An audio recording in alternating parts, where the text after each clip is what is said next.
dive deep into it or not, and we're happy. But nobody can ever take away your love and your wisdom.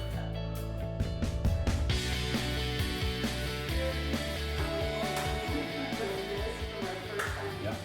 And where's that leave you now as far as the lesson? And that's huge self-recognition and growth. So congratulations over the past few years on that. Where does that leave you now, like looking back as far as what you want to do and where you see now your contribution to, the people that are listening? Where do you see yourself now with that mark you want to leave? Well, the main gig I have is being a father. That's the main gig, and of course that also includes being a husband. It's me and my wife are a tag team. That's the journey we're in. That's the real job. Raising our children, giving them a life and all that, and doing the best. Work-wise, there's a lot. We just finished our 2017 tour. Right now I'm resting, and I decided to celebrate the end of my tour with a 17-mile run. So and, I'm writing a book, with my dear friend Heather Ashamara, and then I'm working on just starting another project, which may be a book. Who knows? We'll find out. The funny thing about it is that this year has been a lot more touring, so it's been hard to see what's further down the field because everything is present. Yeah. And I've enjoyed where I've come from, because when I first started touring or doing this kind of work in this way about 11 years ago, the people who would be in attendance would be either 5 people or 0. That's the average. I would be delighted or elated if I had 15 or 20 people. That was like a huge crowd for me. Mm-hmm. Fast forward, and we just did an event where it was 450 people. Congratulations! A couple of places. Wow. We just went to these places. I still have a couple of places where I have about 75 or 100 people. Thank you for saying that, because so many people starting off on the journey like this, they're always so afraid because they're like, 0 or 5 people, but those 5 people are going to roll into that 450 if you just stay consistent with it. So thank you for saying that. You got to follow through. Yeah. It's all about following through. My father, when he first started in 1986, he only had 5 people in his class. Wow. And he did a lot of this touring in that, and this is before the internet, before Instagram or social media or websites. His was truly a word of mouth type of thing, and the only way to generate word of mouth is to actually show up. Mm-hmm. Even if there's only one person, show up. I've been to places where there was 0 people. I stayed in that room until time went over. Ah, interesting. Yes. You do the best with what you've got. Yeah. Got it. And it's like, if you're expecting a huge crowd and you only get 3 people, you don't do a half-ass presentation. You do it. Yeah. You reckon it. And it took me a long time to realize that when you give a lecture, if you focus on trying to keep everyone in their seats and not having people walk out, you're wasting your time. Focus your attention on the people who are on their seat and giving you your attention. Mm-hmm. Focus on them. Yeah. All of a sudden, there's this level of energy that just takes you in so many directions. To me, it's always been a success. That's follow through. That's like I was saying earlier today. The key to enlightenment is effort. Effort. There are very few people in the world that requires very little effort. Life gives them that opportunity, which is great. There's nothing wrong, but they still follow through. Mm-hmm. Well, sometimes you work very hard, and you still have that. Life gives us so many different paths to all of us, and it's going to look dramatically different. That's what my grandmother said. My grandmother used to have an audience of about 95 people, and she was delighted because her grandfather barely had 5. The whole time he taught. Mm-hmm. But now they're the same. Of course, he had a bigger audience with music. People knew who he was. Even like the story, the reason why the family went from Catlan, Jalisco, which is just outside of Guadalajara, and landed in Tijuana, Mexico, is because President Lázaro Cárdenas of Mexico wanted more Mexican music in the Tijuana area, so he gave the order of sending an orchestra to play Mexican melodies into Tijuana, and the band leader of that orchestra was my great grandfather. Wow, interesting. That's how we landed in Tijuana. That's how my grandmother arrived there. She crossed the border into San Diego, opened up a small little temple there, and boom. It's so fascinating. Yeah. So it's always, that's the key. You know, I would It's say the journey. if anyone's starting out, let go of the idea of success and just follow through. I have nephews who want to be authors, and the advice I give them is this: it's not a guarantee you're going to have success. In fact, most likely you won't have it. You're going to fail. Accept that. Let me know once you accept it. And I say, Uncle, I accept it. All right. Now, why are you going to do it? Because I like it. I'm like, that's it. Mm-hmm. That's why we do it. Yeah. Because we like it. Yeah. Let go of the idea of success, because success is going to look dramatically different. Nowadays, it's about how many people like you on Instagram or whatever. That's going to change in 10 It's years. so much work. It'll always change. Success is a beautiful angel of billions of faces. Yeah. And it'll look dramatically different, as unique as you. So if you're going to be an author or a lecturer or whatever, first accept you're not going to be successful. With that, you let go of this end result, Mm-hmm. and ask yourself, why are you still doing it? If the answer is because I love it, I enjoy it, I like it, or anything like that, then that's the reason to do it. Yeah. I have That's the reason goosebumps. to motivate yourself. And when you have passion, you follow through. Yeah. That's when we first start. You know, I had a baby boy and a baby girl during those years where I would be going on tour, and I would break even. For me, going on a presentation and breaking even was a delight. It meant that I didn't lose money. You know, I was able to have, but I still had to find work somewhere else. Then little by little, it just became balance until like it became this. Uh-huh. You follow through. You know, I tell my nephews, take care of your body, take a job that's going to allow you to feed you, nourish you, give you shelter, and when you have time, you're going to make time, work on that book. If you write a 1,000 words a day, or even 500 words a day, by the end of the year, you'll have a novel. Mm-hmm. Follow through. Yeah. And you know, to be able to focus on your writing without having to worry about work. It's a luxury, Mm-hmm. a luxury that my father has, because after the book, The Four Agreements, is about to have a 20-year anniversary, and that was the fruit of 11 years of him working very hard to reach that point, and then going out there and promoting it and reaching it, and for us, it's introducing it. Uh-huh. Same thing with us. You know, for me, some people say, "Well, you're lucky. You're Don Miguel Ruiz Jr." I'm like, "Yep, that's my blessing and my curse." Right. Absolutely. The blessing is I get an opportunity, but I have to live up to a certain expectation that people have. Mm-hmm. The moment I realize I don't have to live up to it, that it's me who's walking through that, it's up to me whether or not someone gives me a second opportunity or third opportunity. Yeah. Like when I wrote my book and it's hit number one on its particular genre, to me, I don't see it as success. I'm like, oh, it means I've got the green light to continue doing what I'm doing. Oh, I like That's that. how I see it. Yeah. I like that. When my books have reached that number, it just simply means that I've gotten the opportunity to continue to work.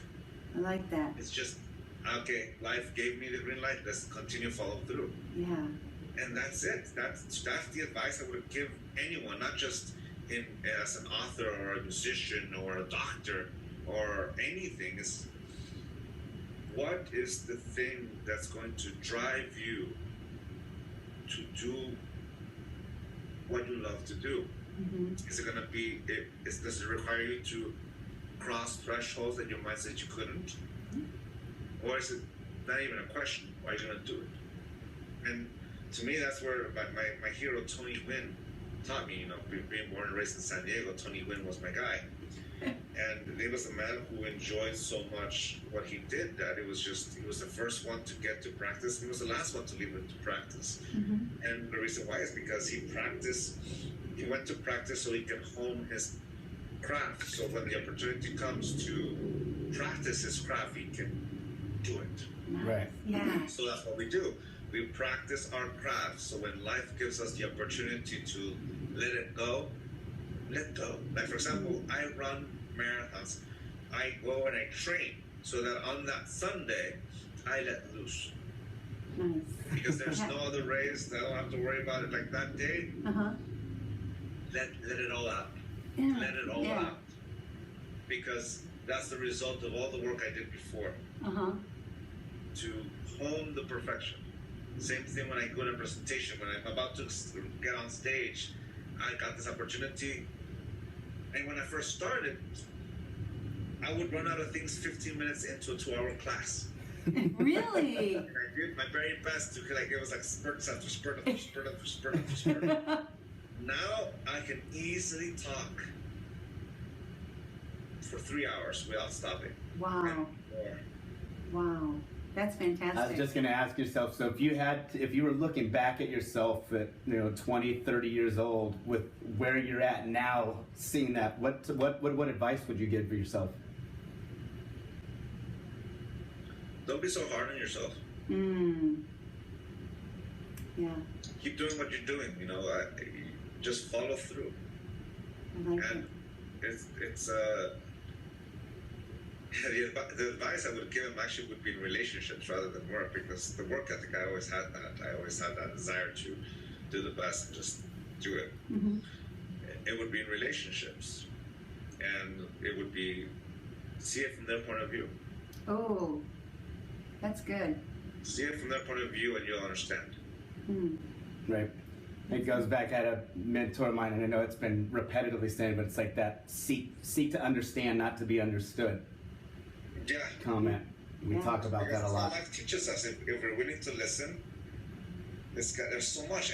Everyone can teach me something, from the coffee barista to anything. Like when I worked in the film industry, my work ethic came from being a production assistant, working hard, and being at the bottom of the totem pole. I enjoy production. Even when I do an interview, when they're setting up the cameras, I start working. I'm like, what else would you do? We're like, what's that like? They look at me kind of like, what are you doing? I'm like, oh man, I'm still. If I had the chance to work on a set, I would do it because I love it. Maybe. That's the hush hush project. That's the. Like, hey, wait a minute. You can do that. Yeah. All I have to do is just call someone and says, hey, does anyone want a PA? I just want to get out of my system. Yeah. Yeah. There you go. There you I go. want to get out of my system. I don't have to do it. Because I had that idea. I'm like, ooh. Look at you, just lit up. I know, right? That's like an idea right there. Just kidding. And we got it on camera. Whatever just lit up in me, that's exactly like whatever answer, like what in life is gonna make you light up like that? Yeah, Right. yeah, that's phenomenal. Got it. I can't thank you enough for this. Like, I'm like this. I'm leaning in closer and closer. I'm like, give me more. So thank you. It's my pleasure. Thank you so much for the opportunity. Oh, yeah, appreciate it. really yeah, appreciate we're honored. Absolutely honored. Well, for me, the whole point of all this work is to enjoy life. And we enjoy life by enjoying being ourselves. Yeah. Life is sometimes unfair. Life is sometimes a nightmare. But, the beautiful thing about life is that we give ourselves time to heal from those wounds. And it gives us the chance to create harmony in our own life if that's what we want. Yeah. For as long as we're alive, anything is possible, including healing the wounds that divided us, including healing the wounds that made me reject myself. And it'll Absolutely. be true for as long as we say yes to them until we change our mind and go in a different direction. Yeah. That's great. Thank you. And there's. So, Go ahead. Go ahead. I felt like I cut you off. your life to be. Yeah. Yeah. You want to do with your life. Yeah. That's Absolutely. phenomenal. So where do we send people, and how are we gonna, to be able to support you, support that mission, and allow people to hear these lessons? What's the best way for everyone to find you? Where would you direct them? And what are you going to name that new production thing that you're doing? Well, they can find us on our website, miguelruiz.com. That's my father's website. That's our home base. Uh-huh. I have my own, which is Miguel Ruiz Jr. miguelruizjr.com. Those are our home bases. And of course, we're in social media and Instagram and all that thing. So that's our home base. And you can find our books anywhere. In regards to production, we'll find out. Love it. Well, it's one of those things like, I'm in a relationship, that my wife, and so me and my wife will sit down together and go over that one. I'm like, there's someone who has a production where they need a PA. But I just realized that that's not even an abstract thing. That's actually all I have to do is just reach out and call. Yeah. And I could probably get a gig.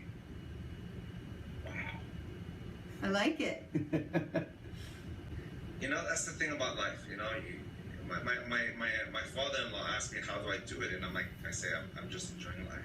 Yeah. Yeah. Yeah. That's phenomenal. But my main responsibility is still my family, my wife and kids, and you know what? We co-creating together. So we look for those things that allows us to engage.